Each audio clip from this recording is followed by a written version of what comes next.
Tako, po 2 tednih je tukaj zopet nova epizoda Sport Info NBA podcasta. Pozdravljen, Blaž. Zdravo, Matej. Tokrat 2 tedna pavze zaradi določenih tehničnih težav, ki so jih morala odpraviti. Odpravila so jih, zato v prihodnje zopet obljubljava vsaj en podcast na teden. Morda tudi s kakšnimi novimi temami, namreč pogovarjali so se o tem, da bi podcast razširila še na nogometne teme, morda obdelala Premier ligo, ki je tudi zelo popularna pri nas, morda pa tudi kakšno drugo evropsko ligo. Vsekakor nam lahko pošljete predloge in vprašanja na naše kontakte, na naše naslove. Kam, Blaž, kje nas lahko dosežejo? Dosežete nas lahko prek spletne strani sportinfo.si, boste najdel desno spodaj, piše kontakt, ja gor kliknete, nam prek tistega pošljete. Potem je možnost prek Twitterja sportinfo.si, tam sva vedno prisotna, in pa seveda preko Facebook strani NBA Slovenija. Tako, tudi tokrat seveda ostajava pri košarki, predvsem NBA ligi. Nekaj besed pa bova v tokratni epizodi spregovorila tudi o poškodbi Zorana Dragića, ki si je strgal kolenske vezi, kako bo ta poškodba vplivala na slovensko reprezentanco poleti. To je vsekakor tema, o kateri morava povedati nekaj besed. Nato pa na drugo stran Atlantika, kjer tudi sedaj ob koncu sezone poškodbe krojijo usode mnogih klubov. In ob koncu sezone, do konca sezone je še slab mesec, 12. aprila bo konec rednega dela. Do takrat pa bodo seveda potekali trdi boji za mesta v končnici, za samo končnico v obeh konferencah. In kot sem dejal, seveda rdeča nit podcasta bodo tokrat poškodbe, ki bodo očitno krojile usodo mnogih moštev. In o tem bova spregovorila več v samem podcastu. Za konec pa seveda ne smeva mimo MVP bitke za naziv najbolj koristnega igralca v NBA ligi. Tudi ta se zaostruje, nekaj kandidatov je prišlo do izraza, tista četverica, Westbrook, LeBron, Harden in Kawhi se sedaj omenjajo kot potencialni zmagovalci oziroma dobitniki te prestižne nagrade. In to je tema, ki se jo bova tudi lotila v tej epizodi podcasta. Vendar to je, mislim, da vse. Ja, najboljše, da narediva kratko pavzico in se vrneva s prvo temo. Tako.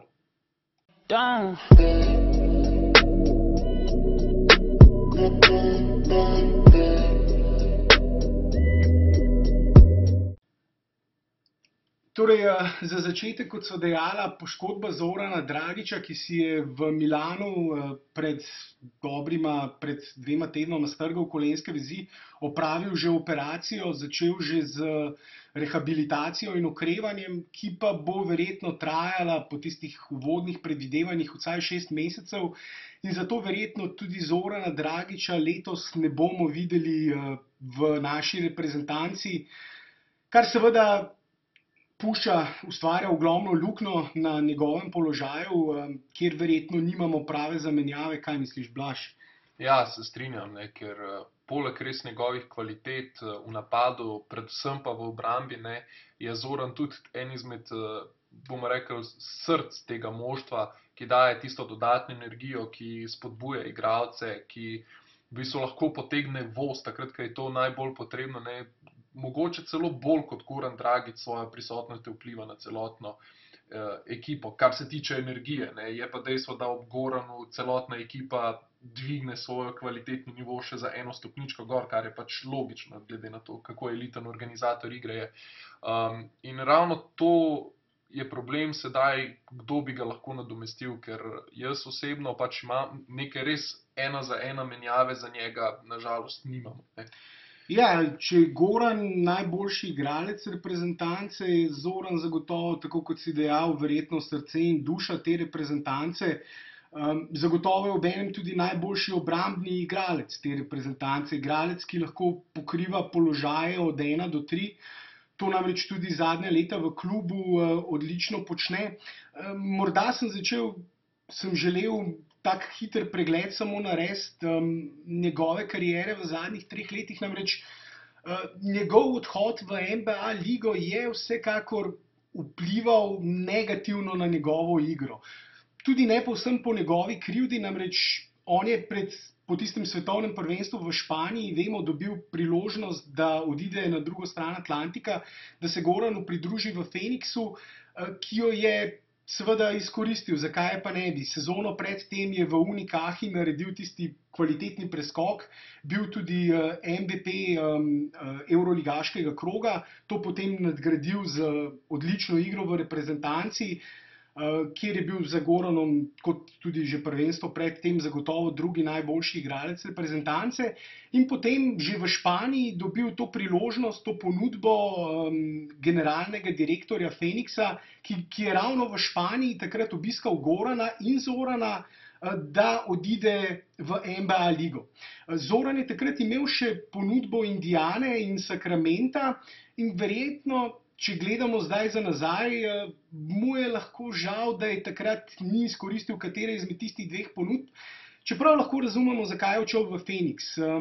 Phoenix je takrat igral dvojno igro, umazano igro, namreč z podpisom pogodbe z Zoranom je želel nekako pomiriti Gorana, ki je tisto leto moral več igrati na položaju, na krilnem položaju, kot pa na položaju organizatorja, ker so v moštvo pripeljali poleg seveda Bledsoja in Gorana še Isaiah Thomasa in tako imeli njihovi trije najboljši igralci so igrali na istem položaju in Goran je zato kot najvišji izmed teh treh moral več časa igrati na krilu, kot pa na položaju organizatorja.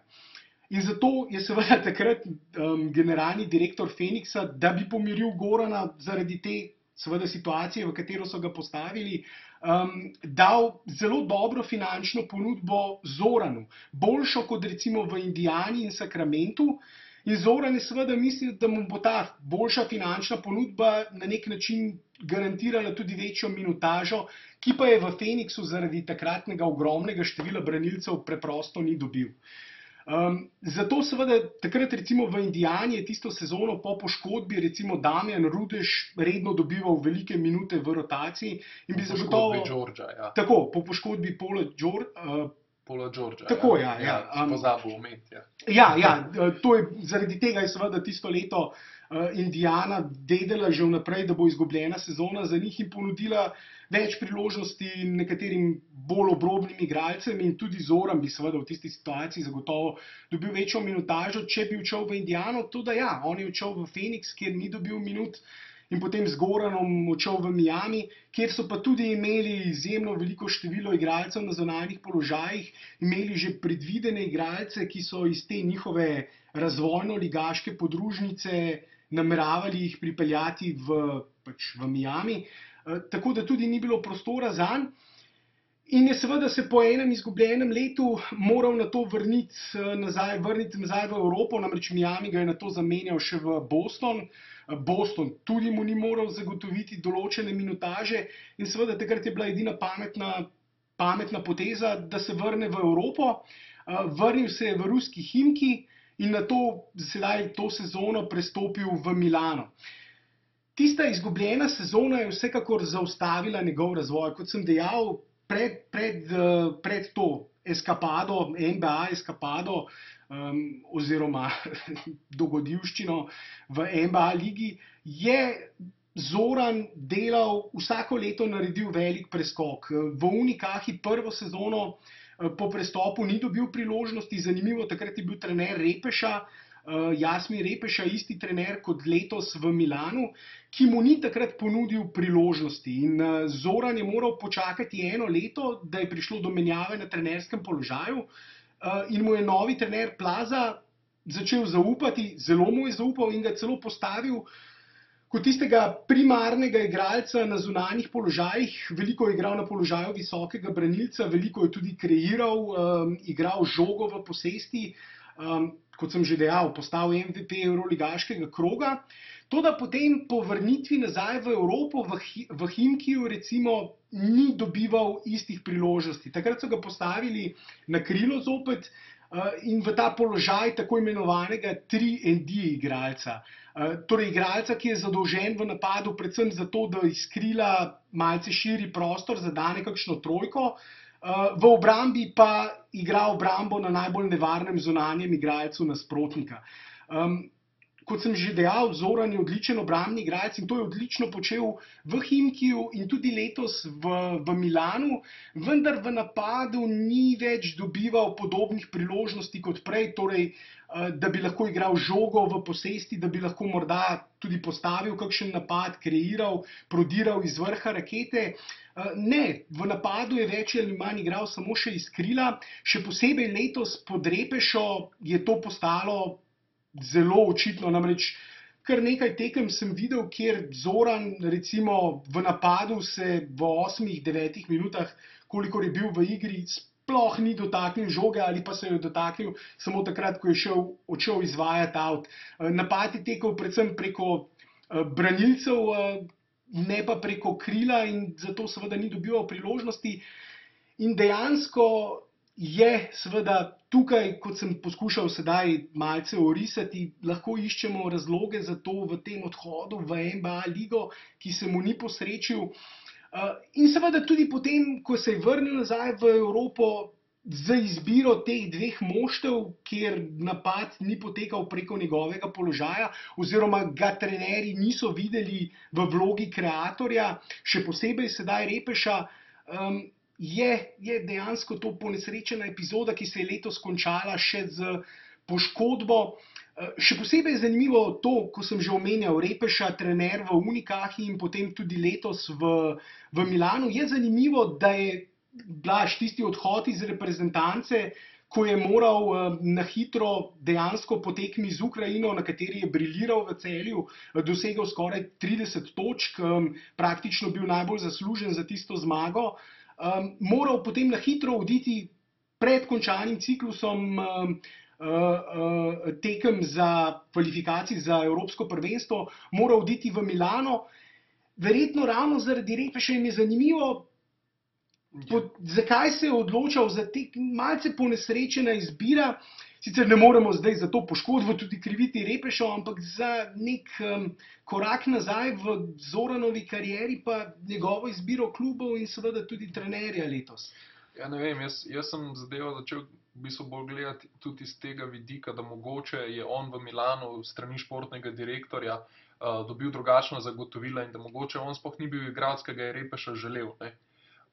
In to bi lahko bil en izmed razlogov, zakaj se je potem njegova v bistvu, zgodba pri Milanu obrnila tako, kot se je. Ne? V bistvu Repeša je dobil igralca, ki ga ni hotel in nekaj ga moraš uporabiti, ne? Športni direktor ti ga je pripeljal in na koncu pač mu namenjaš vlogo, kakršno mu namenjaš. Ne? Ampak ja, tako kot si rekel, lih to je v bistvu ta problem, ker on je dejansko zdaj izgubil 3 sezone že, če bi tako pogledal. Ne? Pač 3 sezone konkretnega razvoja je izgubil, ne? In tudi ni več najmlajši igralec. Ne? Sploh pa zdaj še ta poškodba, vprašanje, kdaj se bo lahko vrnil po nekih predvidevanjih, bi se mogoče lahko vrnil tik pred reprezentančno akcijo, ampak zdaj smo spet na tem, riskirati svojo kariero zaradi tega, da boš odigral za reprezentanco, jaz mislim, da ne. Tako da sigurno je Zoran izgubljen za letošnje prvenstvo. Tako da, ampak ja, zelo me zanima, no, kaj bo potem naslednjo sezono. Mislim, da ima on z Milanom podpisano pogodbo 1+1. Tako da, kaj bo. Vprašanje je tudi, če bo Repeša sploh ostal v Milanu, ker Milano dejansko ima katastrofalen skor v Evroligi. Ja, skoraj 2 meseca ni zmagal niti v Evroligi, niti v državnem prvenstvu. No ja, v državnem prvenstvu je nekaj zmag v tem obdobju nanizal, vendar tudi nizal poraze, kljub temu, da imajo skoraj 3-krat večji proračun kot katerokoli drugo moštvo v italijanski ligi. In tudi obenem ima Milano enega izmed najvišjih proračunov v Evroligi, tam nekje 4., 5., 6. najvišji proračun, torej gre za ogromne številke, tudi Zoranova pogodba je visoka in bi verjetno za voljo te pogodbe lahko že dobil večjo minutažo, vendar ja, kot si dejal, Repeša ga, vsaj glede na to, kako ga uporablja, ga zagotovo ni videl v podobni vlogi, kot jo je imel recimo v Unikahi Zoran, takrat, ko je igral najboljšo košarko v karieri. In pa tudi v reprezentanci, kjer smo seveda dostikrat videli, da je lahko organiziral napade, konec koncev je na tem zadnjem evropskem prvenstvu ob odsotnosti Gorana on bil tisti prvi igralec, glavni playmaker celo reprezentance, pri katerih se je začela seveda večina napadov našega moštva. In ja, zdaj bo zanimivo videti, kako bo, kot si dejal, po vsej verjetnosti je že izgubljen za evropsko prvenstvo, namreč težko je pričakovati od igralca, da se bo po tako težki poškodbi vrnil prvič na evropskem prvenstvu, torej za nacionalno moštvo, ne pa za svoje klubsko moštvo, ki ga plačuje konec koncev. Ponavadi po takih težkih poškodbah se igralci vedno najprej vrnejo v klubsko okolje. In še posebej glede na to, kot si dejal, ja, sedaj Zoran nima zagotovljene pogodbe za naprej, če je 1+1. Ne vemo zdaj, kdo ima možnost podaljšanja, teh podrobnosti ne poznamo, ali jih ima Zoran, ali jih ima moštvo, in se lahko zgodi, da bo ostal brez moštva. Potem pa tudi verjetno, če bo menjal moštvo, mu to ne bo pustilo, da se najprej vrne v reprezentanci. Zaradi tega se tudi jaz verjetno strinjam s tabo, da je po vsej verjetnosti izgubljen za evropsko prvenstvo, in seveda se moramo zdaj vprašati, kaj to pomeni za našo reprezentanco. Vsi smo predvidevali nekje, da bi lahko v prvi peterki skupaj začenjali na položajih 1, 2 in 3 Goran Dragić, Zoran Dragić in Luka Dončić. To je tista trojica, ki je ljubiteljem košarke, slovenskim ljubiteljem košarke, dvigala apetite, da bi se morda končno lahko prebili do tiste tako željene medalje. To vendarle gre za odlično kombinacijo igralcev, morda bi lahko sestavili celo argumentirano najboljšo zunanjo linijo v Evropi, glede na imena in glede na kvaliteto teh igralcev. Vendar tukaj ravno v tem, če bi recimo na položaj vsi trije igralci, o tem so nekaj že spregovorila, se lahko izmenjujejo in uspešno igrajo na vseh položajih. Torej, kot sem že dejal, Goran je tudi v NBA ligi že igral na krilu, Zoran je igral na položajih od 1 do 3 in Luka, ravno to, kar nas navdušuje pri njemu, kot tudi je ravno to seveda, da je izredno uspešen na različnih položajih in lahko uspešno igra na različnih položajih. In s tremi tako versatilnimi igralci, ki se lahko izmenjujejo na različnih položajih, bi seveda nasprotniki, bi seveda naše moštvo bilo nočna mora za mnoge nasprotnike. Vendar tukaj ja, je ravno Zoran tisti, ki bi verjetno bil tista glavna vez v obrambi, ki jo bomo zdaj seveda močno pogrešali, in kakšnih resnih alternativ, tudi o tem si že nekaj povedal, Blaž, dejansko nimamo. Tako dobrega obrambnega igralca nimamo. Blažič je morda tisti. Blažič pride blizu, ampak ni pa on pač Zoran, kako bi rekel, ne. Dejansko ja, Jaka Blažič je, mislim, da tudi jaz mislim, da bo Kokoškov namesto Zorana uporabljal Jako Blažiča, šele potem Klemna Prepeliča, predvsem zaradi obrambe.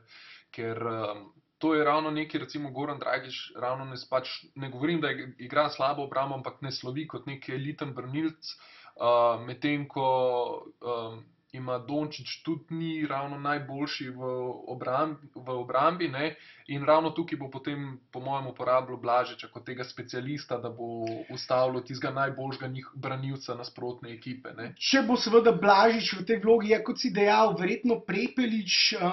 V kvalifikacijah je Kokoškov rad začenjal tekme z Dragićem in Prepeličem, s Prepeličem predvsem zaradi tega, da je ta malce razširil prostor, malce odprl raketo s svojimi trojkami.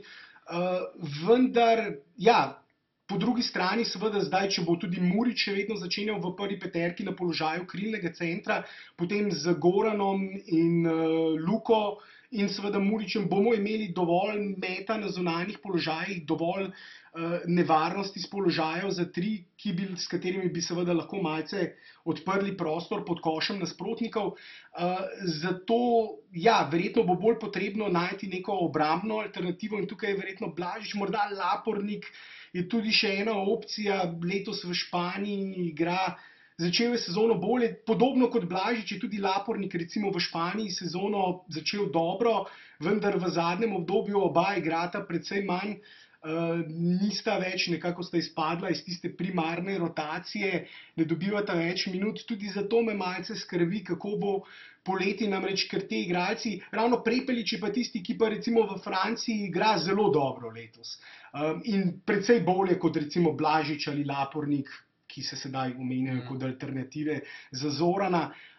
Vendar ja, ni pa dober obrambni, Prepelič pa zna biti malce bolj luknjast v obrambi. Rahlo furjast. Tako in zaradi tega verjetno bo potrebno najti neko boljšo obrambno alternativo, ki pa jih ni dosti, čeprav seveda kvalitetnih igralcev, morda celo Jaka Klobučar, ki je v reprezentanci recimo v zadnjih letih pogosto igral tudi na položaju organizatorja, vendar visok je 1,98 m in je še en izmed teh igralcev, ki lahko uspešno igra na različnih zunanjih položajih in to bo tista naša prednost naše reprezentance na prihodnjem evropskem prvenstvu. Kljub Zoranovi odsotnosti, Zoranovi morebitni odsotnosti, bomo še vedno imeli dovolj versatilnosti na teh zunanjih položajih, ki bi jo morali izkoristiti, vendar to seveda brez Zorana ne bo več ista reprezentanca. Moram priznati, da jaz sem tudi, ko sem gledal imena, ko gledamo, kako odlično igra Goran, ki je zagotovo v tem trenutku najboljši evropski branilec, najboljši evropski organizator, kako dobro igra v NBA ligi, na drugi strani, kako odlično igra Luka, ki že pri teh letih, seveda letos, bi lahko trdili, da je recimo med 3 najboljšimi igralci Reala. Pogosto je celo na položaju organizatorja bolj uspešen kot recimo glavni zvezdnik Reala, Jul, prvi organizator Reala. Tako da s takimi igralci, namreč tako dobrih, tako kreativnih, dveh takih kreativcev, kot sta Luka Dončić in Goran Dragić, skupaj v reprezentanci še nismo imeli. Vendar ob takih kreativcih potrebuješ tudi tiste trde delavce in Zoran je to vsekakor bil brez primere v naši reprezentanci.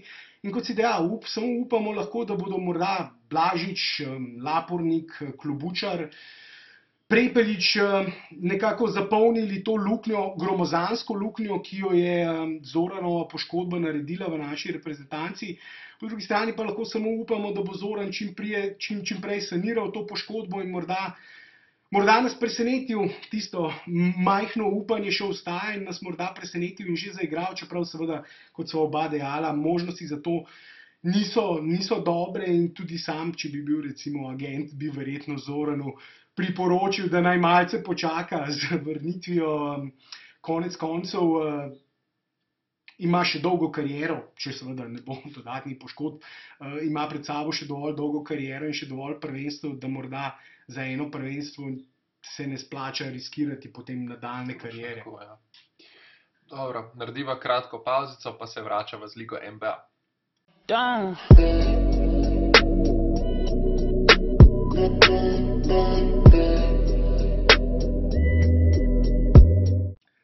Torej, Blaž, podejva se na drugo stran Atlantika, začniva najprej v vzhodni konferenci. Vzhodna obala nam je namreč malce bliže kot zahodna, morda zato z vzhodom začneva. V vzhodni konferenci je vse še možno, nekaj več besed bova seveda spregovorila v Miamiju, vendar tudi, če pogledava na sam vrh konference, se še vedno bijajo trdi boji za čim boljši položaj v končnici. Cleveland, Washington in Boston se še vedno borijo za prvo mesto, ki na to v potencialnem finalu konference seveda prinaša prednost domačega parketa.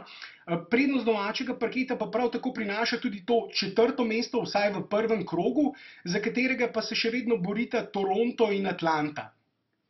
Na to pa prihaja že skupina moštev, ki pa se bori potem za samo mesto v končnici in seveda tudi za pozicijo, s katero bi se lahko v prvem krogu izognili Clevelandu, ki je morda vsaj v prvem krogu tisto moštvo, ki je nepremagljivo v vzhodni konferenci. V tej skupini moštev pa potem seveda je tudi Miami med drugim, vendar trenutno Indiana na 6. mestu s 34 zmagami, sledi Detroit s 33 zmagami, Milwaukee ima 32 zmag, še na 8. mestu, prav tako kot Miami, ki trenutno še vedno ostaja na 9. mestu, torej tisto zadnjo mesto pred končnico. Miami ima 32 zmag, tako kot Milwaukee, vendar ima Milwaukee 2 poraza manj. Za končnico se še vedno borijo tudi Chicago in Charlotte. Chicago ima 31 zmag, Charlotte z 29 zmagami še lahko doseže končnico, čeprav je potrebno priznati, da verjetno Chicago in Charlotte počasi izpadata iz tega boja in ostaja Indiana, Detroit, Milwaukee in Miami. Predvidevamo lahko, da bo eno izmed teh moštev izpadlo iz končnice. Morda, če začnemo najprej z Miamijem, Blaž.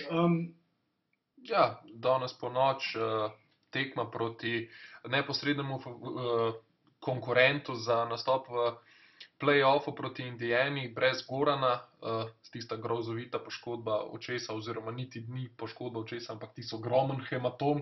Tako kot sva dejala, poškodbe so tisto, kar bo seveda rdeča nit tega podcasta v vzhodni in v zahodni konferenci na mnogo moštev in na njihov razpored in na samo morebitno uvrstitev v končnico bodo poškodbe seveda močno vplivale in tako kot si omenil, ta poškodba Gorana, ki ni igral na sinočni tekmi proti Indijani, je zagotovo že vplivala na to tekmo, saj je Miami tesno izgubil proti neprepričljivi Indijani, ki v zadnjem času ne igra dobro.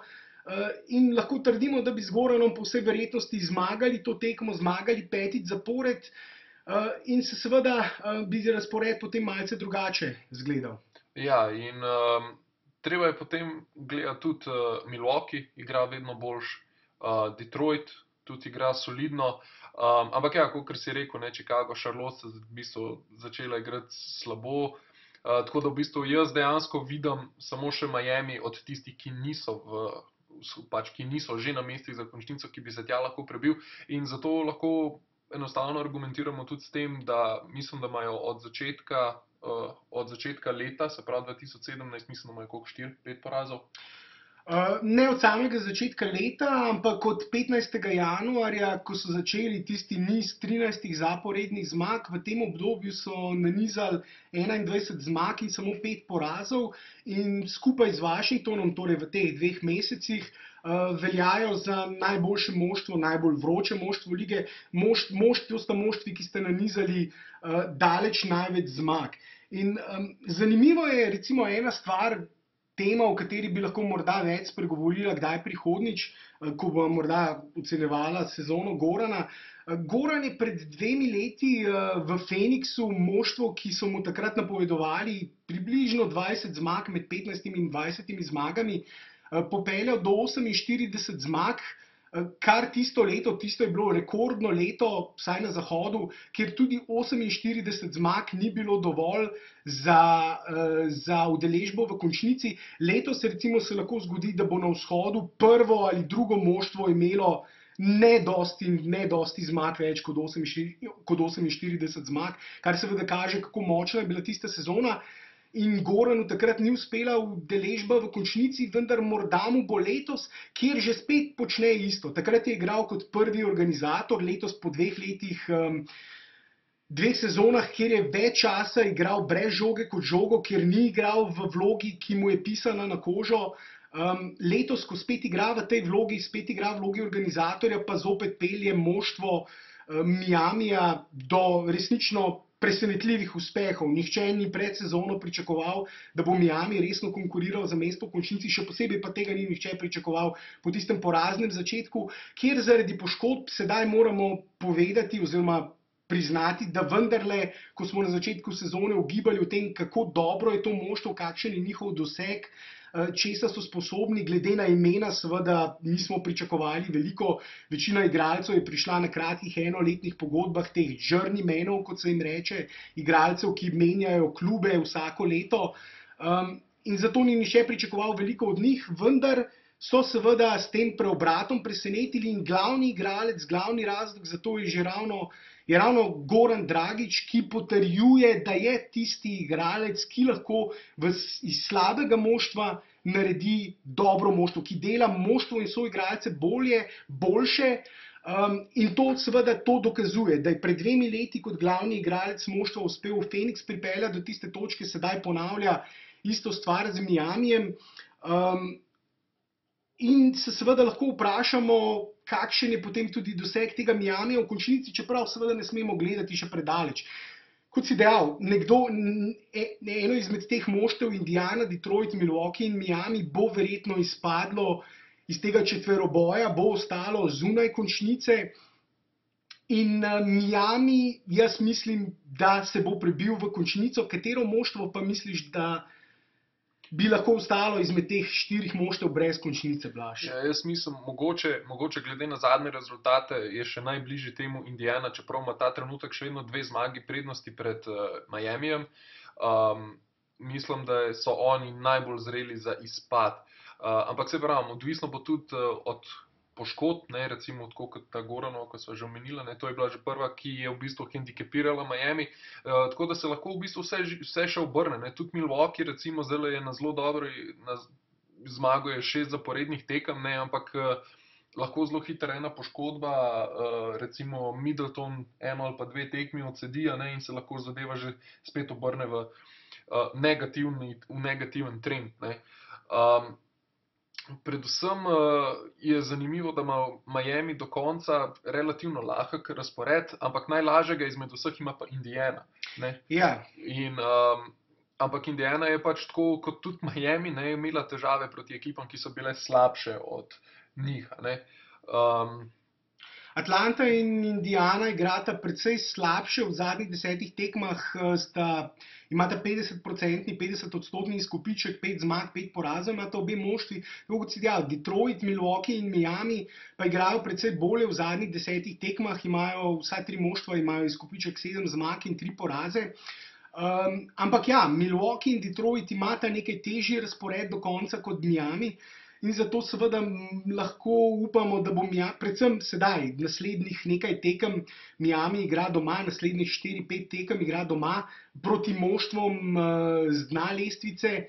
Zaradi tega tukaj lahko, to bo zdaj ta odločilni, mislim, da zna biti odločilni del sezone, odločilni teden, 2, ki bosta na koncu morda seveda najmočneje vplivala na končni razpored.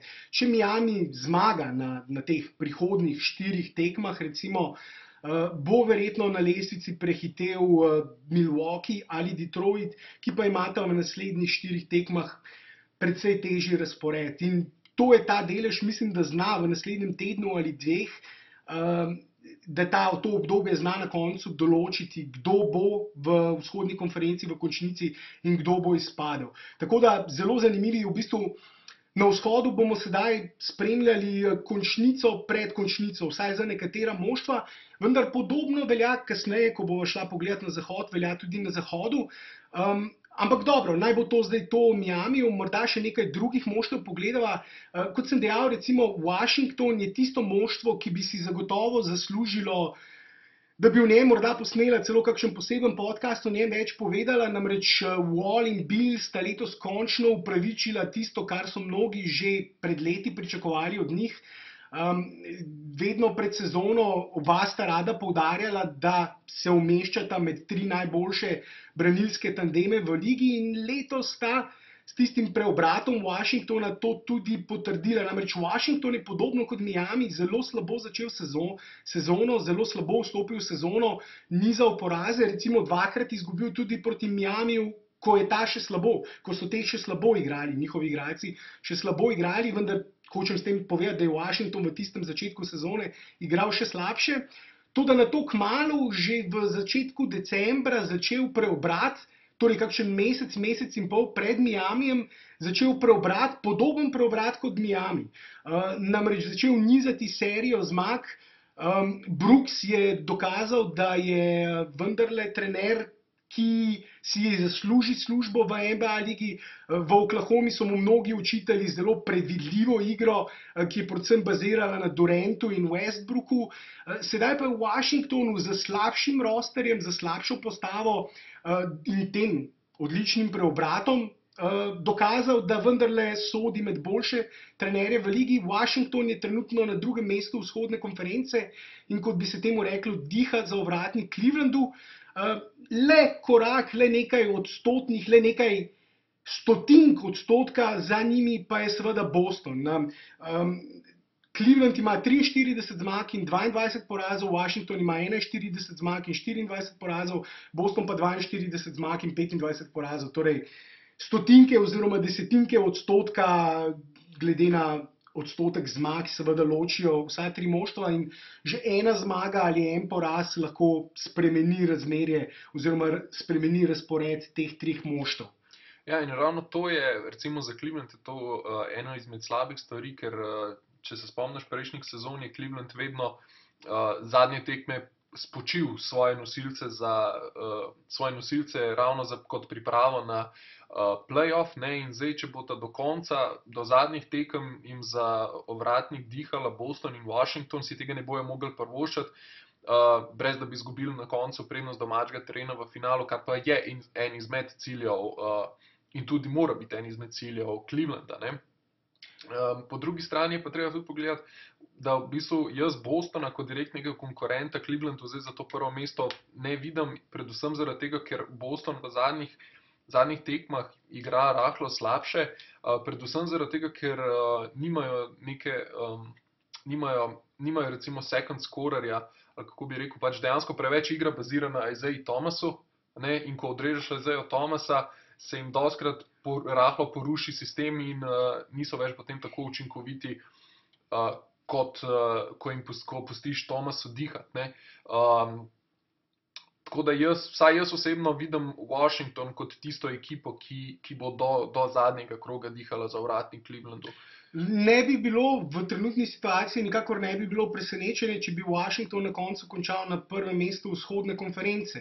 Še posebej seveda, kot sva dejala in se bova verjetno še nekajkrat ponovila tudi na zahodu, v zahodni konferenci, poškodbe. Cleveland, poškodba Lava, poškodba konec koncev so Boguta izgubili po manj kot minuti igre na tekmi proti Miamiju. Bogut, ki bi lahko jih malce ukrepil pod obročem, še posebej v potencialnem finalu proti Golden Stateu, lahko bil tisti jeziček na tehtnici, ki bi prevagal v korist Clevelanda. Toda ja, izgubili so ga po manj kot minuti igre. Love še vedno manjka, predvsem je Love ta igralec, ki lahko kot visoki igralec potegne nasprotne visoke igralce iz rakete, potegne malce ven na zunanji, ker je izredno nevaren s trojke, z meti za tri in seveda na ta način več prostora omogoči LeBronu in Kyrieju, ki sta odlična v prodorih, da lažje dosegata točke izpod samega obroča. Zaradi tega se tudi pri Clevelandu seveda sedaj močno pozna ta poškodba in kot si dejal, Washington lahko to izkoristi, Boston je tudi zdrav v zadnjem obdobju, ampak ja, se strinjam s tabo, Boston je tisto moštvo, ki je preveč odvisno od enega igralca, Isaiah Thomasa, obenem je pa Thomas še morda celo najslabši obrambni igralec v ligi. Po nekaterih statističnih kategorijah je dejansko od 453 igralcev v ligi Isaiah Thomas 453 igralec, recimo v kategoriji defensive real plus minus in še nekaj podobnih naprednih obrambnih statističnih kategorij, kjer je dejansko zadnji igralec v ligi glede na njegovo obrambno uspešnost in tudi recimo, ko se pogosto omenja ta njegova učinkovitost v zadnji četrtini, namreč Isaiah Thomas je najboljši strelec v zadnji četrtini, vendar pa na drugi strani Boston z njim v zadnji četrtini, ko je v igri, prejema več točk kot brez njega. In to nasploh velja tudi seveda, ko je v ostalih četrtinah, ko igra Isaiah Thomas, Boston ponavadi prejema precej več točk, obenem pa je Boston tudi eno izmed najslabših moštev v obrambnem skoku. Brez dobrega obrambnega skoka pa seveda v končnici vemo, je zelo težko, predvsem tudi brez dobre obrambe. Na drugi strani pa, če je napad preveč odvisen od samo enega playmakerja in ravno tisto, kar si ti govoril o drugem skorerju oziroma dodatnem strelcu, morda dodatne alternative za doseganje točk še imajo, vendar nimajo pa dodatnih alternativ z igralci, ki bi lahko organizirali napad poleg Thomasa. Torej, če zaustaviš Thomasa, če ga nasprotnik, in to smo videli sedaj v zadnjih tekmah, v zadnjem obdobju, ko tudi Boston recimo igra v zadnjih 10 tekmah, so zmagali 5 tekem in izgubili 5 tekem, torej igrajo seveda slabše kot tista moštva, kot Indiana, Detroit, Milwaukee, Miami, o katerih sva prej govorila. ne igra več tako, niso več tako gotovi, predvsem zaradi tega, ker so jih moštva v zadnji četrtini so svojo obrambo skoncentrirala predvsem na Isaiah Thomasu, njega so visoko, takoj potem, ko je prešel čez sredino, začeli podvajati, on je seveda moral žogo podati, nato pa Boston ni imel tiste alternative igralca, ki bi lahko recimo povezal igro in organiziral napad svojim soigralcem, pripravil čim lažji met. Tega nimajo. Do metov še prihajajo in tudi zadevajo, vendar pa nimajo poleg Thomasa igralca, ki bi lahko na istem nivoju pripravil soigralcem lažji met. Zaradi tega je to zelo, seveda, podobno kot kaže njihov izkupiček, 5 zmag, 5 porazov, je bilo to v zadnjih tekmah zelo 50-50. Če so Isaiah Thomasa izolirali v obrambi, so potem na nekaterih tekmah so njegovi soigralci odreagirali bolje, na nekaterih slabše. In to bo verjetno podobno tudi v končnici. Loterija. Kaj se bo zgodilo, če se bodo seveda njihovi nasprotniki odločili za to taktiko, ki se meni zdi najbolj primerna. Namreč, vsaj po tem, kar sem gledal v zadnjem času, če izoliraš v obrambi Isaiah Thomasa, mislim, da imaš najboljše možnosti za zmago proti Bostonu. Zaradi tega se strinjam s tabo, Boston verjetno ne bo, vsaj v tem zaključku sezone se prebil do prvega mesta, nato pa tudi v končnici ni tisto moštvo, ki bi mene prepričalo. Mislim, da na vzhodu je Cleveland še vedno, če seveda ne pride, to morava ta pogojnik, kot si že ti nekajkrat omenil, jaz že nekajkrat omenil, rdeča nit celotnega podcasta, seveda kakršnakoli poškodba v kateremkoli izmed teh moštev, poškodba enega izmed 5 ali pa tudi 8 najboljših igralcev. Za nekatera moštva so recimo tudi 8 igralci v rotaciji izjemno pomembni. Miami je že eno izmed teh moštev in se lahko pozna. Zaradi tega seveda vsa ta najna predvidevanja delava na podlagi tega, da bodo recimo nekateri igralci, ki sedaj niso zdravi, takrat zdravi in da ne bo prišlo do nobenih dodatnih poškodb. Tako, ja. Bi še kaj slučajno tako dodala, ali se podava na zahod? Toronto in Atlanta. Ja, se res, mogoče Toronto pa Atlanto, bi lahko še... Toronto tudi poškodba Laurija. Laurija, ki je v bistvu poškodba Laurija je tista, ki je glavno vplivala, da je Toronto ni več prvi izzivalec Clevelanda na vzhodu. Ne? Ker obadva sva se o prestopnem roku namreč strinjala, da je bil ravno Toronto s tisto menjavo, ko je pripeljal Ibako in PJ Tuckerja, 2 odlična obrambna igralca, ki sta predvsem ukrepila in zapolnila luknje, ki so jih imeli v postavi. Sva se obadva strinjala, da je Toronto zmagovalec tistega prestopnega roka, nato pa je kmalu po tistem, takoj na začetku, postalo jasno, da je Kyle Lowry, prvi organizator moštva, izgubljen do konca rednega dela. Ja, predvsem pa z zelo zahrbtno poškodbo, namreč zlomil si je zapestje na strelski roki, ne, kar pomeni, da vprašanje tudi, ko se bo vrnil nazaj, ko se bo poškodil... Ali je šlo prav za zlom? Mislim, da zlom, ja. Tako da bo vprašanje, v kakšnem stanju, v vsakem primeru je problem strelska roka. Ne? Vprašanje, v kakšnem... Zapestje strelske roke se je poškodoval, ampak nisem vedel, da je šlo prav za zlom. Ja, mislim, da je šlo za zlom, ja. In dejansko je vprašanje, v kakšnem stanju se bo vrnil, ne? Ker če se bo vrnil prehitro, lahko zelo hitro spet obnovi to poškodbo, ker ti zapestje je, kot sem že rekel, zelo zahrbtna poškodba za zdravljenje, ne? In mi je zelo žal tega, ker dejansko jaz sem nekako stavil letos na Toronto, da bi bil lahko tisto moštvo, ki bi Clevelandu preprečilo finale lige NBA. Sploh pa po, tako kot si že rekel, sploh pa po trade deadline, ne, ker dejansko so potegnili 2 fantastični potezi, ne, in res je škoda, ne, na drugi strani pa Atlanta zdaj njihov padec izkorišča in jih počasi tekmo po tekmo lovi. Čeprav tudi Atlanta v zadnjem obdobju ne igra dobro. Atlanta podobno 5 zmag, 5 porazov, recimo Miami jih je na gostovanju pri njih zlahka premagal z ogromno razliko.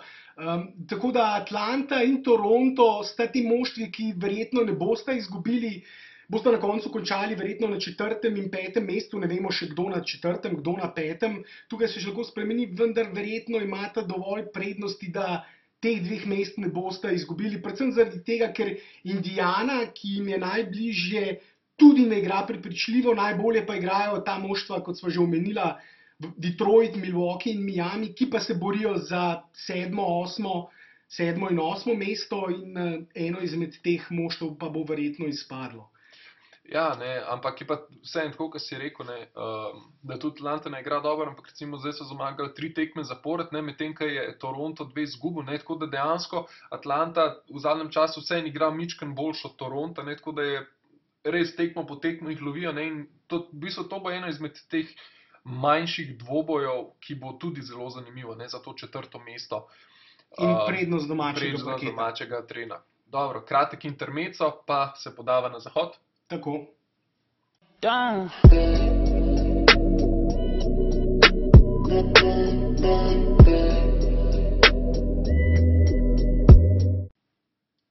No, sedaj pa se podajava še na divji zahod, v zahodno konferenco. Zahodno konferenco, ki je še vedno vsaj tisti vrh zahodne konference močnejši od vzhodne, namreč na zahodu imajo Golden State, San Antonio in Houston vsi več zmag od Clevelanda, ki trenutno še vedno zaseda prvo mesto v vzhodni konferenci.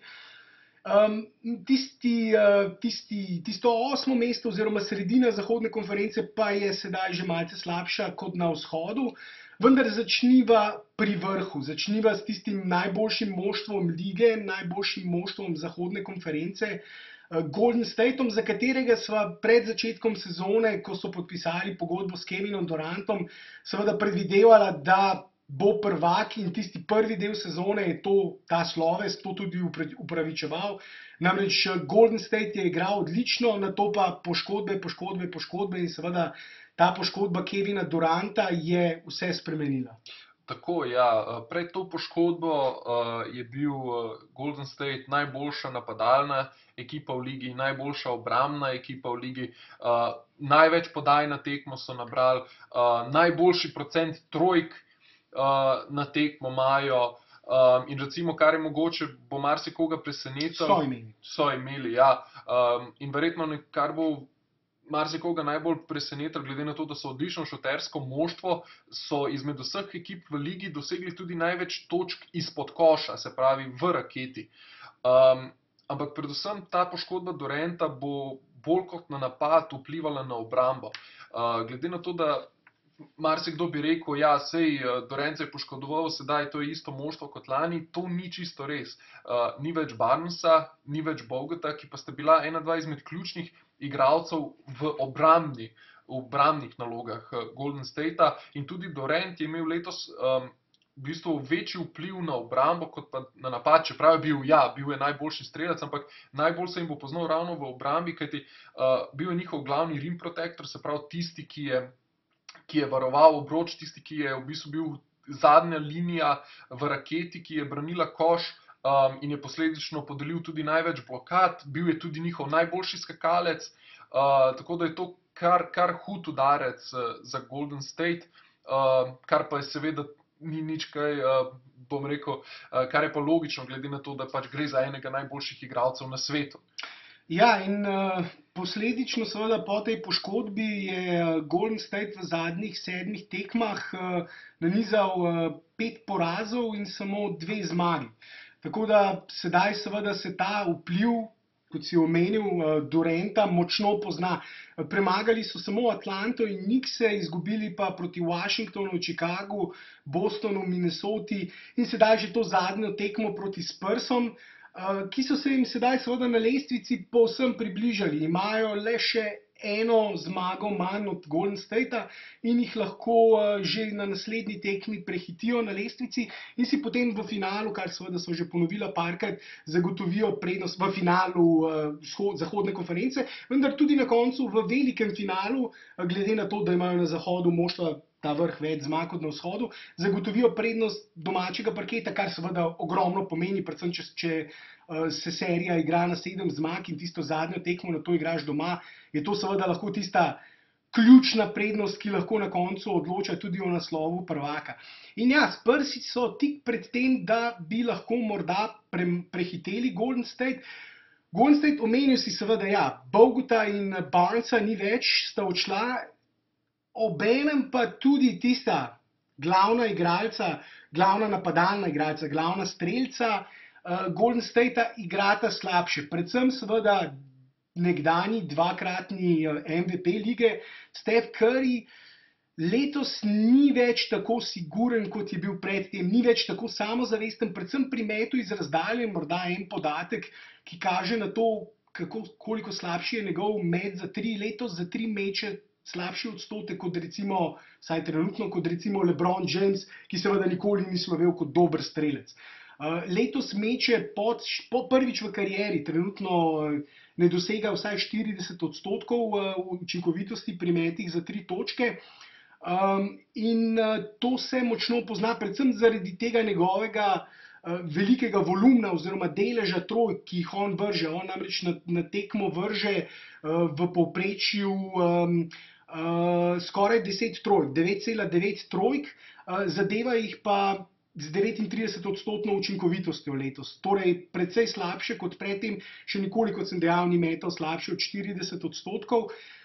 Na drugi strani pa Klay Thompson sicer meče čez 40%, vendar mu je pa njegov skupni odstotek pri metu iz igre malce padel. V vsakem primeru oba Splash Brothersa, Splash brata, kot so ju poimenovali navijači, nista tako učinkovita, nista tako samozavestna, tako gotova pri metu iz razdalje, kot sta bila predtem. Vemo pa, da če Golden State ne zadeva iz razdalje, to potem jim zapre tudi prostor pod obročem. Draymond Green je še vedno tisti delavec, ki počne vse na istem nivoju kot predtem, vendar tisti glavni padec pa je na teh dveh branilskih položajih, kjer seveda Steph Curry in Klay Thompson ne igrata tako dobro, kot sta predtem. Recimo, samo če pogledamo njuno statistiko v zadnjih 7 tekmah brez Duranta. Vidi se namreč, koliko prostora je Durantov prihod odprl, Curry in Thompson sta se prilagodila Durantu in kako je sedaj ta poškodba vplivala tudi na njuno igro. Namreč Steph Curry v vseh pogledih igra, odkar se je Durant poškodoval, precej slabše, dosega manj točk, iz igre meče le malce bolje kot 40%, manj kot 42%, 41,8% v zadnjih 7 tekmah, kar je izjemno slabo. Za 3 pa v tem istem obdobju meče samo 27,7%. Torej, skoraj da bi temu lahko rekli katastrofalno. Podobno pa Klay Thompson. Klay Thompson pa v tem istem obdobju v zadnjih 7 tekmah zadeva le 38% metov iz igre in isto kot Steph Curry 27% pri metu za 3. S tako neučinkovitim metom seveda Golden State ne more zmagovati. S tako neučinkovitim metom dveh igralcev, ki tako veliko mečeta. Namreč v istem obdobju sta pa oba začela še precej več metati, ker seveda Duranta ni več, nekdo mora pobrati te mete, ki so prej šli Durantu.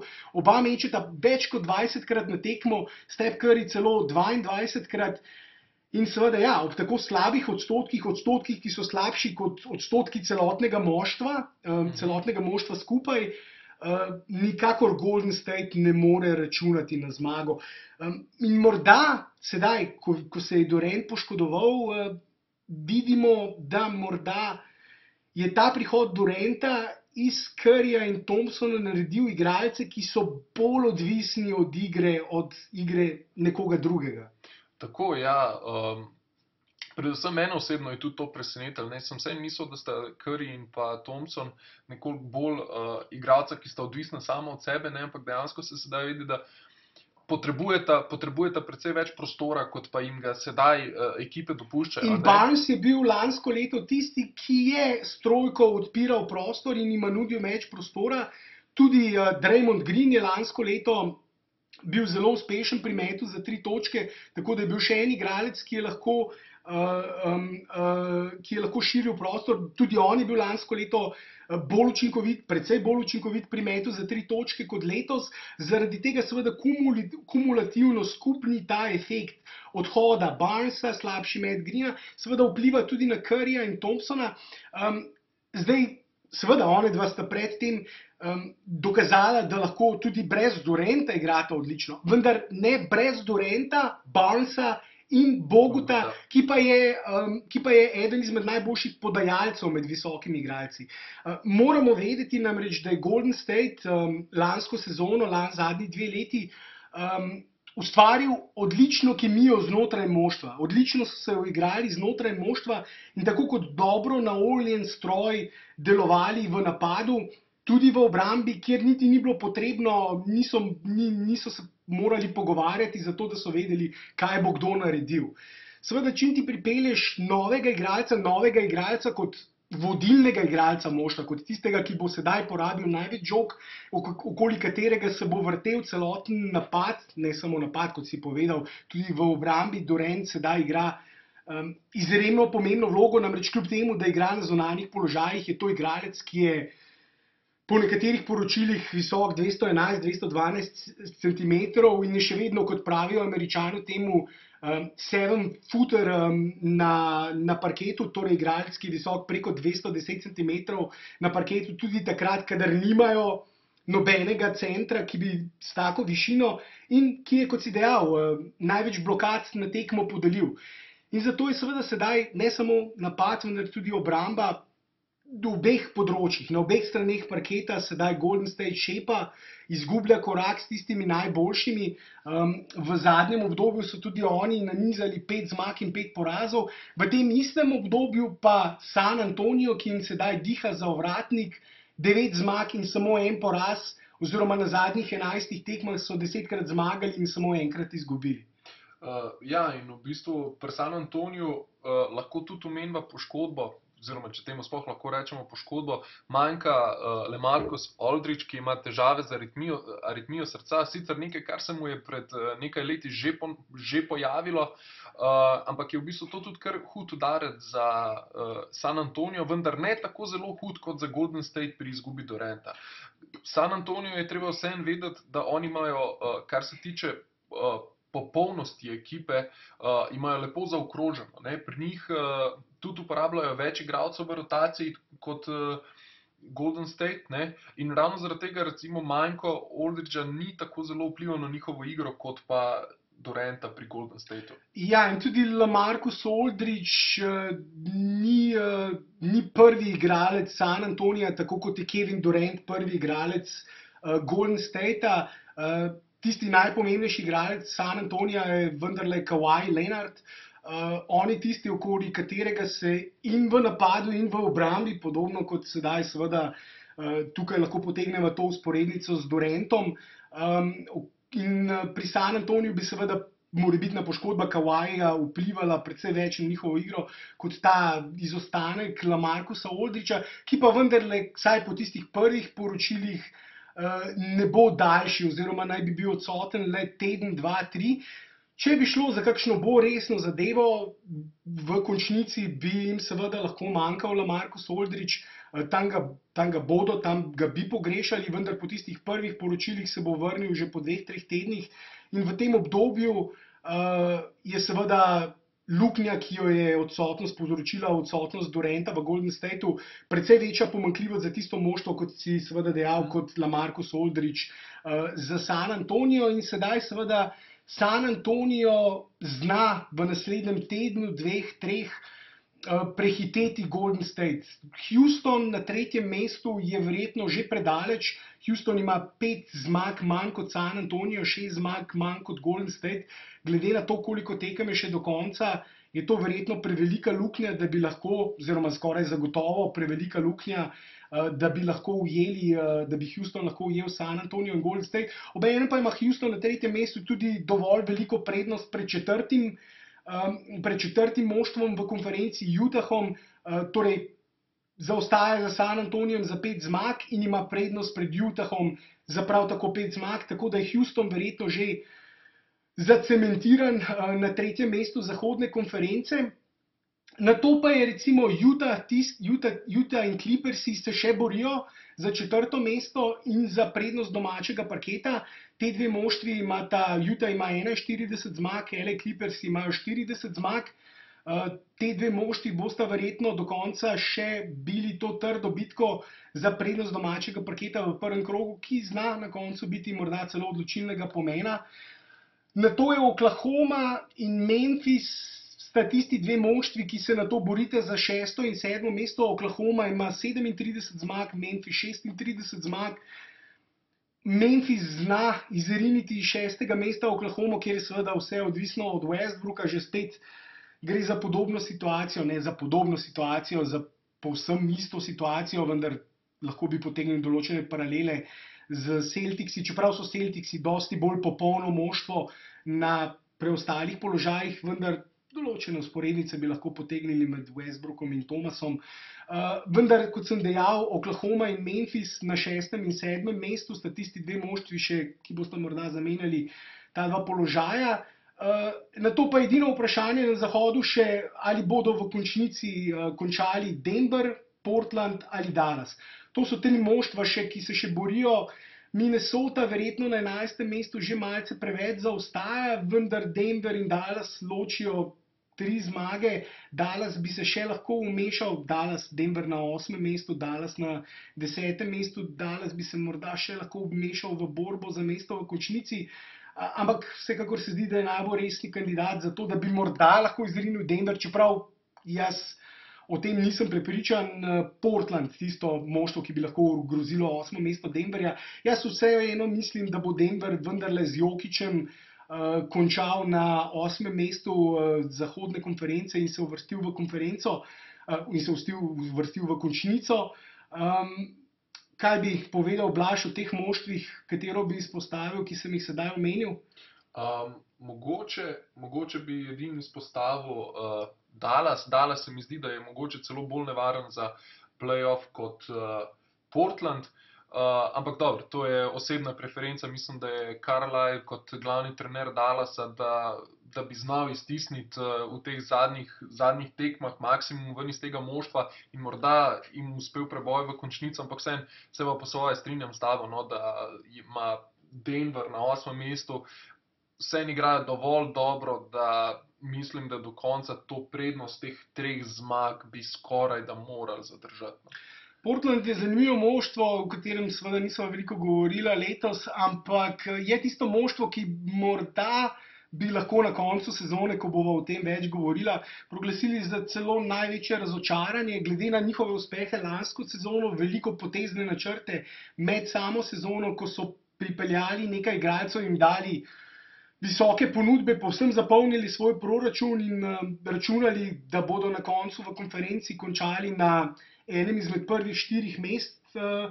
So seveda na koncu se izkazalo to, da obramba zgrajena okoli 2 igralcev Lillarda in McColluma, 2 poraznih obrambnih igralcev, zopet obramba je tista luknja, ki recimo preveč prostora pušča nasprotnikov, ki jo nasprotniki izkoristijo do popolnosti proti temu moštvu. Se je vendarle Portland pokazal kot morda eno izmed tistih največjih razočaranj, ampak da ne bova besed o tem izgubljala.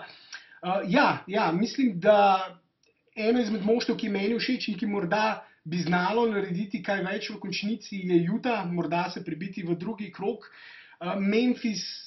Poškodbe Memphisa so letos, tudi oni so imeli nekaj poškodb, vendar so končali sezono sedaj, ko so zdravi, ne igrajo tako dobro, kot sem jaz pričakoval v zadnjih 10 tekmah, recimo samo 3 zmage in 7 porazov. Oklahoma igra nekaj bolje, zaradi tega se lahko zgodi, da bo Oklahoma končala na 6. mestu in bo to morda vplivalo tudi nekaj na boj za najbolj koristnega igralca lige, vendar o tem malce več kasneje.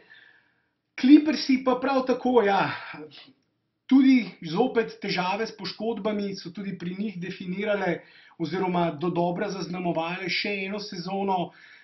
Vemo, poškodovan je bil Chris Paul, poškodovan je bil Griffin, nekaj časa so igrali brez obeh in v tem času tudi nanizali kar nekaj porazov, izgubili 2 mesti. Vendar tako da seveda znajo potem v končnici končati na 5. mestu in izgubiti prednost domačega parketa in potem zna na koncu sezone priti tudi do razpada tega moštva. Chris Paul in Griffin postaneta namreč poleti prosta igralca. V zadnjih letih se jim kljub temu, da so imeli vsaj po imenih, eno izmed najmočnejših moštev lige in tudi najdražjih, se jim ni uspelo prebiti niti v finale konference.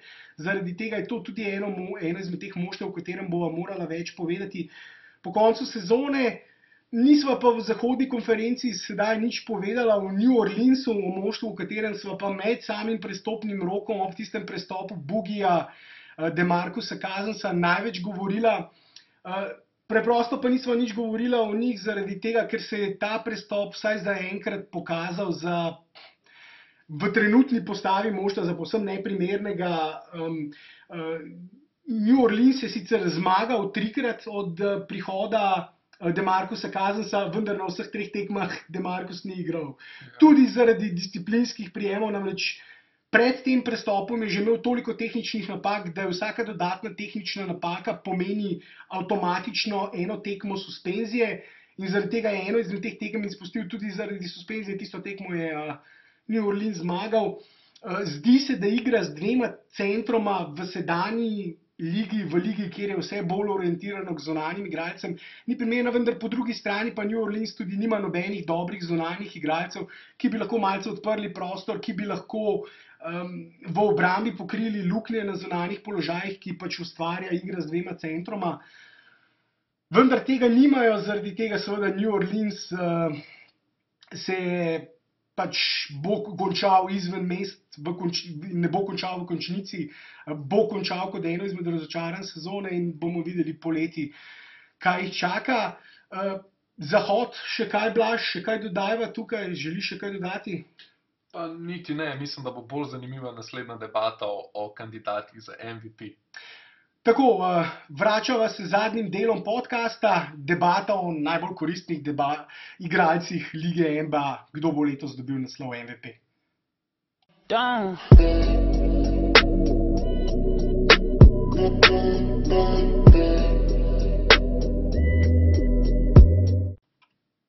No, za konec pa še tisto, kar je morda najbolj zanimivo za najine poslušalce, Blaž.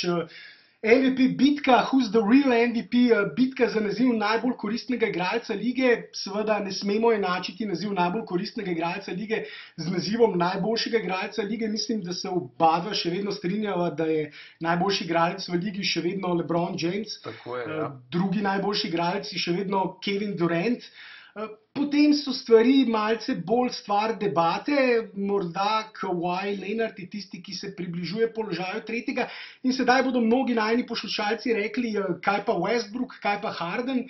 Ja, to je pa druga stvar, že stvar druge debate, namreč stvar najbolj koristnega igralca oziroma najbolj koristnega igralca ponavadi določamo tudi na podlagi statistike, ki vsako leto malce varira. Vemo, da LeBron James se med rednim delom sezone pogosto hrani za končnico. Kevin Durant letos igra še s Stephom Curryjem in Thompsonom, ki sta oba dva ogromna porabnika žog. Igra torej z all-star igralci in zaradi tega njegova statistika morda ne more biti tako impresivna kot Westbrookova ali Hardenova.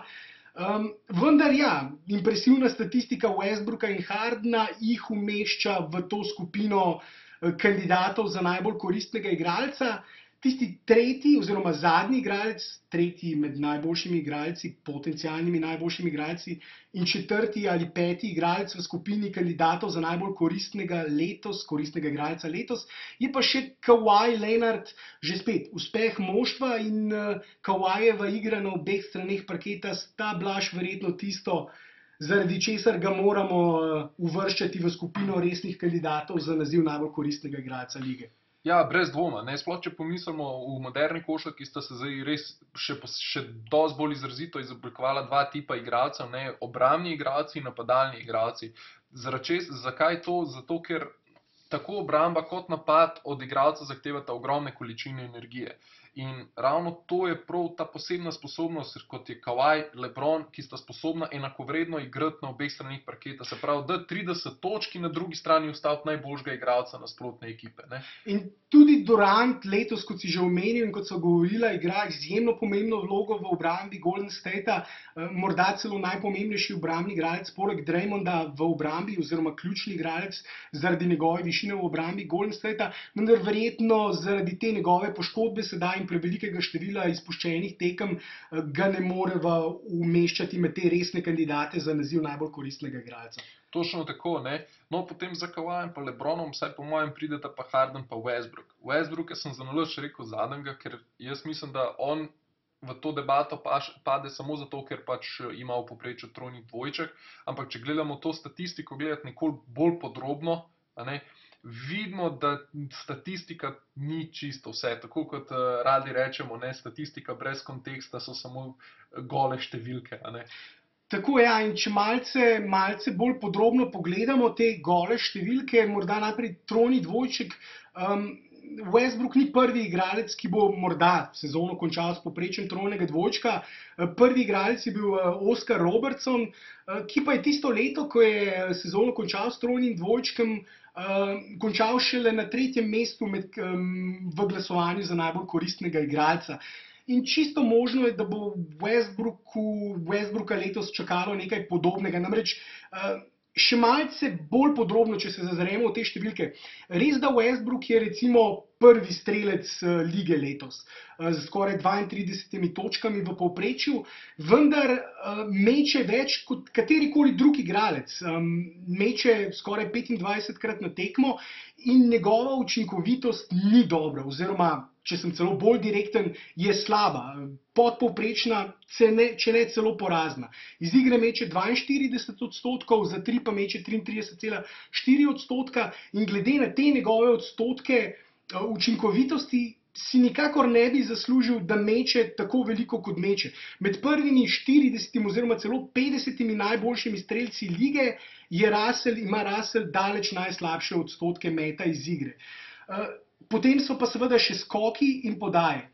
Eno stvar, ki jo je potrebno vedeti pri Russellovi statistiki letos je, da bo sezono končal, že spet, če se bo nadaljevalo, oziroma tudi, če se ne bo nadaljevalo tako, kot se je do sedaj, njegova prednost je tako visoka v tej konkretni statistični kategoriji, da bo sezono končal z daleč največjim usage rateom v zgodovini NBA lige. Usage rate je statistika, ki označuje delež napadalnih akcij, ki jih posamezni igralec porabi v moštvu. Russellov usage rate je letos že zelo blizu 50% in v zgodovini, ne ravno, ampak v zgodovini še nikoli ni bilo igralca, vključno z Kobejem v najboljših letih, vključno z Michael Jordanom v najboljših letih, vključno z vsemi legendarnimi igralci v njihovih najbolj dominantnih sezonah, niso prišli niti blizu temu, koliko ima žogo pri sebi Russell Westbrook letos. In glede na to, koliko ima žogo pri sebi, je njegov podatek 10,1 podaja na tekmo ne ravno najbolj impresiven in ne ravno najbolj merodajen. Namreč zakaj? Še en podatek, ki ga lahko pogledamo, je število vseh podaj. Ne samo podaj za koš, tiste zadnje asistence za koš, temveč število vseh podaj, ki jih posamezni igralec nameni svojim soigralcem. Torej, kako dobro razigrava svoje soigralce. In tukaj je Russell daleč ni niti med prvo deseterico tistih najboljših razigravalcev lige. On pogosto rad zadržuje žogo, dokler ne konča napada ali z metom, ali s tisto zadnjo podajo ob zaključku napada, recimo šuterju ali igralcu pod koš, ko mu ne preostane drugega, kot da vrže na koš. Ampak to ni učinkovit napad, to je podaja iz nuje, podaja, ki jo ne dobi na ta način, da vpelje, da vključi v moštvo soigralce, vendar podaja, ki pride predvsem zaradi tega, ker igralec more v zadnji sekundi metati. Da me ne bodo poslušalci narobe razumeli. Tudi Russell zna lepo podati, zna po pick and rollu čudovito najti visokega igralca ali podati samemu igralcu na trojko in tudi dosti lepih podaj ima, kjer igralci neovirani mečejo. Vendar vse je relativno in glede na to, koliko ima žogo pri sebi, on preprosto ne razigrava svojih soigralcev bolje, zaradi tega so hladni, zaradi tega njegovi soigralci igrajo slabše, kot bi igrali z organizatorjem, ki bi bolje razigraval moštvo. Oladipo je že lep primer tega, namreč Oladipo ne igra bolje zaradi Russella Westbrooka, po mojem igra celo slabše, kot je igral v Orlandu. Adams je po mnenju mnogih celo eden izmed najboljših 5 centrov v ligi. Takega centra moraš bolje izkoristiti tudi v napadu.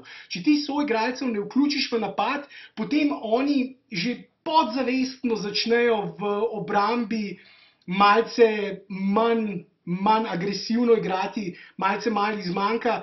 ker si mislijo, zakaj bi se pa jaz zdaj samo trudil v obrambi, če v napadu nikoli ne dobim žoge.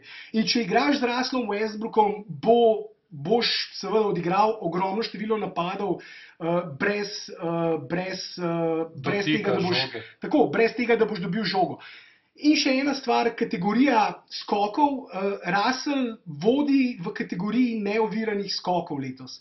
Namreč celotna taktika Oklahome je podrejena temu, da visoki igralci Oklahome zapirajo prostor in Russellu omogočijo to, da neoviran ujame skoke.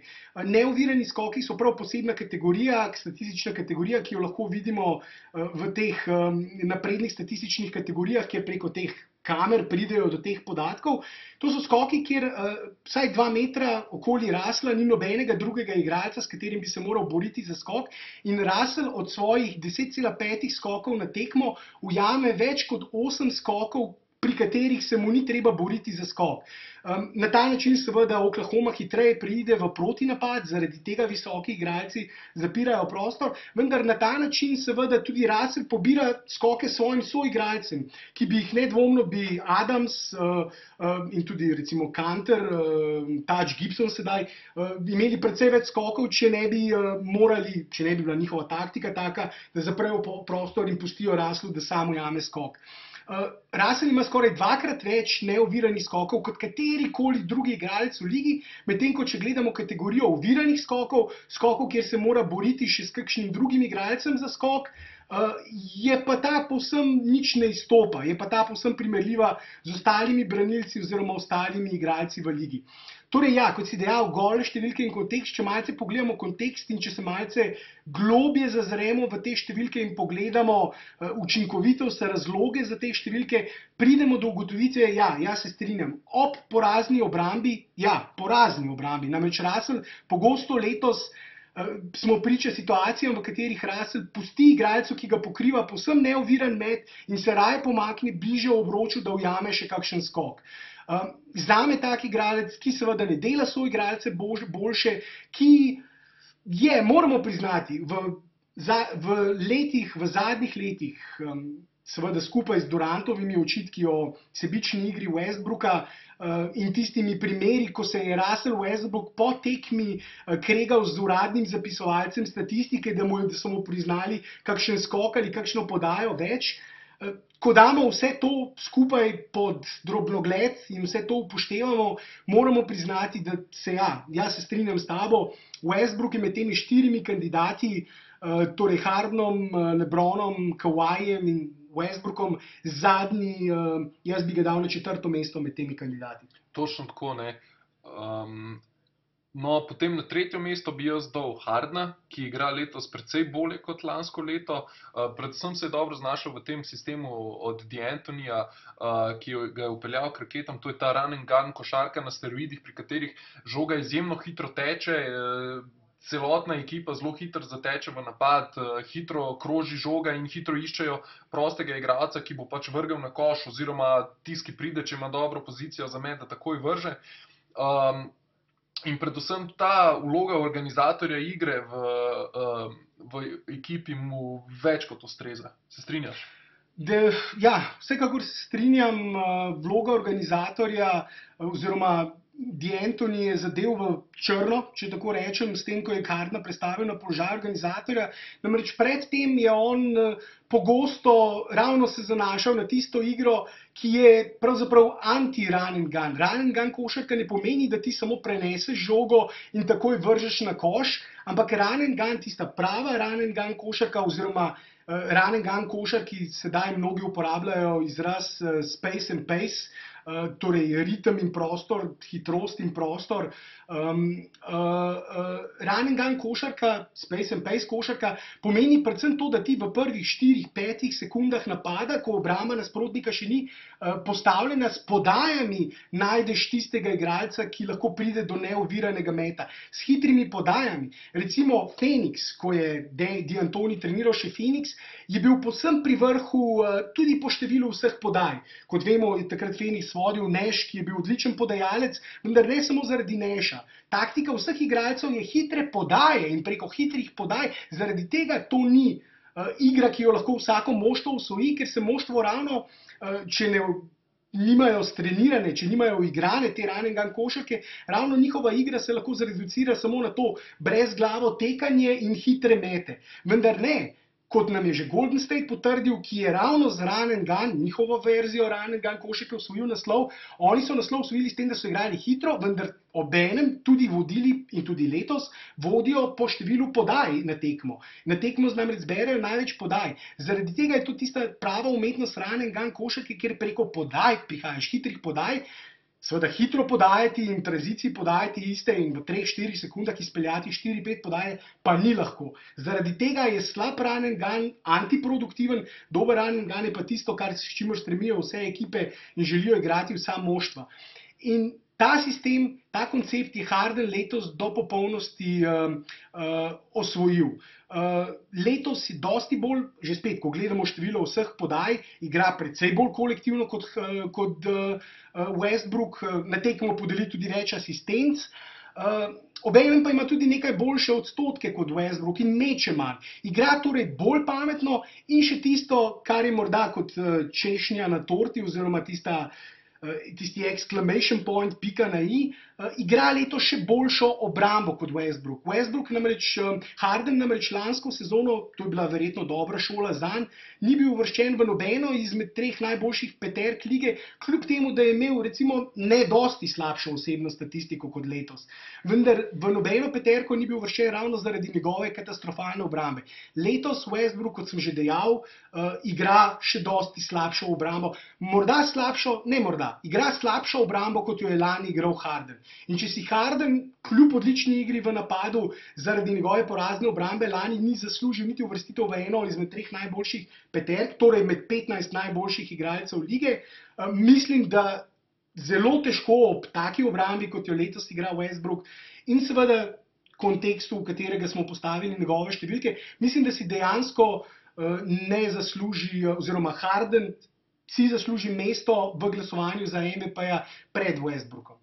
Ja, to se popolnoma strinjam, ne, ampak ravno potem pridemo do te obrambe, ki smo že govorili, ne, njegova obramba pa spet ni toliko boljša, da bi recimo ga jaz uvrstil pred LeBrona ali pa Kawaja. Čeprav jaz mislim, da na koncu, saj jaz mislim, da bo tekma za MVP-ja prišla na koncu do Westbrooka pa Hardena. Jaz mislim, da bojo tudi novinarji na koncu, ki glasujejo za to, odločali o Hardenu ali o Westbrooku. Ja, to sta v bistvu te 2 zadnji imeni, ki ste se vmešali v bitko za najbolj koristnega igralca. Skoraj večji del sezone se je govorilo predvsem o Westbrooku in Hardenu, ampak nikakor ne moremo mimo odlične igre Kawaja, tako kot si dejal. Seveda Kawhi in LeBron sta 2 igralca, ki sta sposobna na enakem nivoju odigrati na obeh straneh parketa. In ravno recimo nekaj tekem nazaj, ko smo recimo spremljali dvoboj San Antonija in Houstona, je Kawhi tekmo končal s tem, da je v napadu zadev izjemno trojko in nato je imel Houston še možnost za zadnji napad in je nato Kawhi v protinapadu še blokiral Hardena in s tem preprečil njegovo polaganje žogo, ki bi zagotovo šla v koš. Tako da je v bistvu najprej zagotovil je zmago z odlično akcijo v napadu in takoj naslednji napad oziroma v obrambi takoj naredil še eno odlično akcijo in to je tisto, zaradi česar si Kawhi zasluži resen razmislek o tem, ali je morda on letos, če seveda upoštevamo še dejstvo, da morda lahko San Antonio sezono konča celo na 1. mestu kot najboljše moštvo lige, si seveda Kawhi zasluži resen premislek o tem, ali je morda on tisti pravi MVP igralec. Kot so že dejala, on je tisti najpomembnejši igralec San Antonija in najboljši igralec najboljšega moštva lige, če bo seveda San Antonio končal, si že samo z tema 2 dejstvoma, najboljši igralec najboljšega moštva lige, zasluži resen premislek, vendar če temu dodamo seveda še vse ostalo, kar počne, namreč on je vedno igral odlično obrambo, vendar v zadnjih letih naredil še velik korak naprej, predvsej bolj učinkovitemu napadu. Leto že spet storil še en korak naprej. Lansko leto, ko so Lamarcusa Aldridgea pripeljali, so v bistvu predvidevali, da bo on tisti prvi igralec v napadu, okoli katerega se bo v napadu več ali manj vse vrtelo, vendar jih je Kawhi svojo odlično igro, je Popoviča preprosto prisilil, da napad postavi okoli njega. Tako, in da večina napadov teče preko njega. Zato se strinjam s tabo, da vsekakor Kawhi in pa tudi LeBron, morda ta zadnji, četrti igralec, tudi mimo LeBrona ne moreva. Samo dejstvo, da je Cleveland letos izgubil vseh 5 tekem brez LeBrona, ki jih LeBron ni odigral, brez njega torej jim še ni uspelo zmagati. Tudi takrat, ko sta v moštvu igrala še Love in Kyrie, nista uspela zmagati brez LeBrona. Zaradi tega seveda, in odkar se je LeBron vrnil v Cleveland, ima Cleveland brez njega razmerje zmag in porazov 4 zmage in 19 porazov. Torej, LeBron je še vedno in vemo, seveda, on top of everything, po vrhu vsega, pa še dejstvo, da vemo, kako je Cleveland zgledal z Kyriem kot glavnim igralcem. Najbolj uspešna sezona je bila 33 zmag, večino sezon so končali v loteriji, tako imenovani loteriji, torej med najslabšimi moštvi lige, ki so izbirala visoko na draftu. Zaradi tega in takoj, ko se je vrnil LeBron, so seveda prvo sezono končali v finalu, ki bi ga morda celo, ne moremo trditi, da ne, poškodbe, zlata nit tega podcasta. Vemo, prvo finale, Love in Irving sta bila takrat poškodovana, LeBron je praktično sam igral tisto serijo, ko je potem Golden State igral.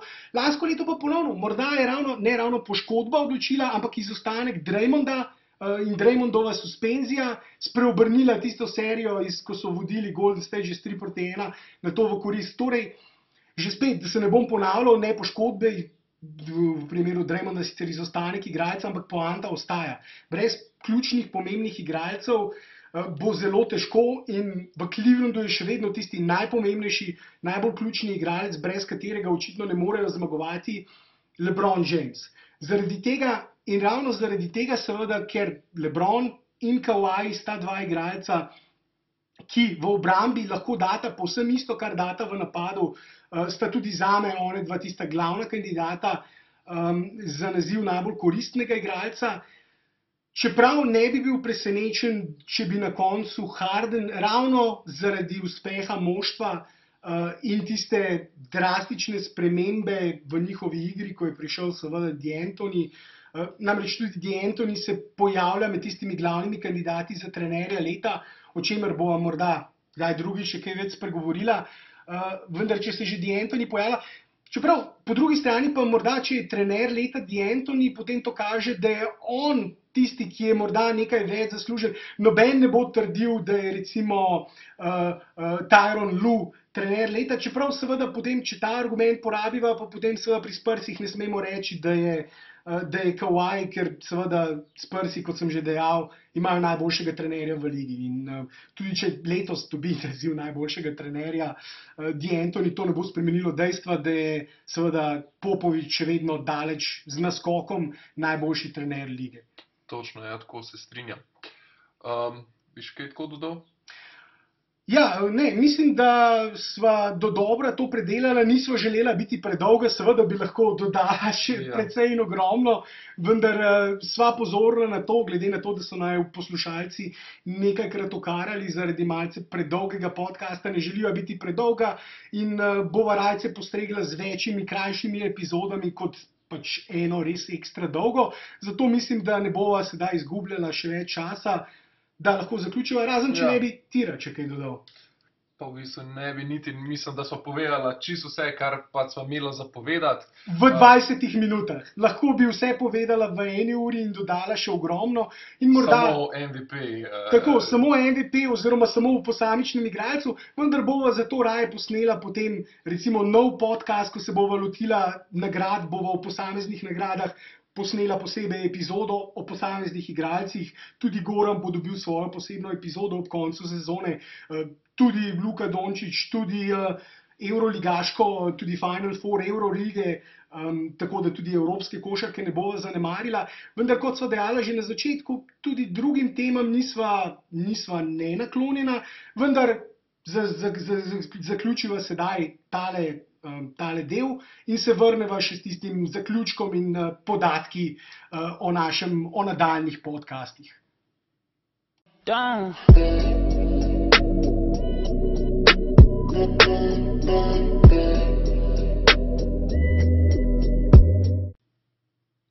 Tako, prišla sva do konca, Blaž.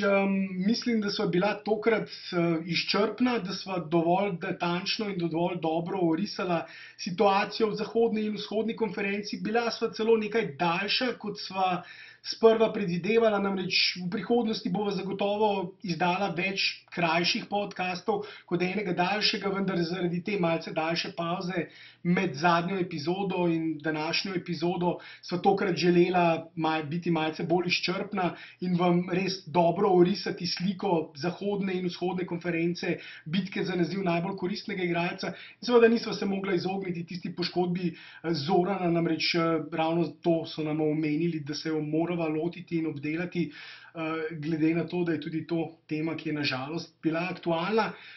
Na to pa seveda vse ostale poškodbe ravno nekako nama je to omogočilo uvod v NBA ligo in vse poškodbe, ki tam krojijo konec sezone.